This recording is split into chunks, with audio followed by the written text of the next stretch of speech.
বন্ধুগণ, ত্রিপুরা রাজ্যের চাকুরি প্রত্যাশীর জন্য বিরাট কিছু সুখবর রয়েছে।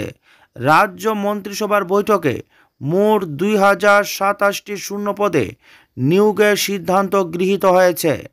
এই সিদ্ধান্তের মধ্যে অন্যতম হলো এই পদগুলির মধ্যে শূন্য পদ সৃষ্টি হবে এবং কিছু শূন্য পদ পূরণ হবে। নিয়োগ প্রক্রিয়া ইতিমধ্যে শুরু হয়ে যাবে।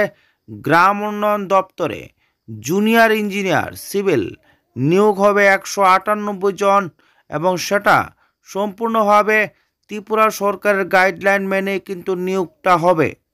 পরবর্তী যে দপ্তরে নিয়োগের সিদ্ধান্ত নেওয়া হয়েছে সেটি হলো শিক্ষা দপ্তর। যারা টেট পরীক্ষার জন্য অনেক দিন ধরেই প্রস্তুতি নিচ্ছেন এবং অপেক্ষায় ছিলেন তাদের জন্য কিন্তু বিরাট সুখবর রয়েছে। শিক্ষা দপ্তরের এলিমেন্টারি শিক্ষক নিয়োগ করতে চলেছে ত্রিপুরা সরকার। মোট 1566 জন নিয়োগ করা হবে শিক্ষক। এই 1566 জন শিক্ষকের মধ্যে ইউজিটি অর্থাৎ আন্ডার গ্রাজুয়েট টিচার নিয়োগ করা হবে 1099 জন এবং জিটি অর্থাৎ গ্রাজুয়েট টিচার নিয়োগ করা হবে 467 জন। সম্পূর্ণভাবে এই নিয়োগ প্রক্রিয়া আয়োজন করা হবে টিআরবিটির মাধ্যমে। ত্রিপুরার যে শিক্ষক হতে যারা আগ্রহী তাদের জন্য আবারও বিরাট একটি সুখবর।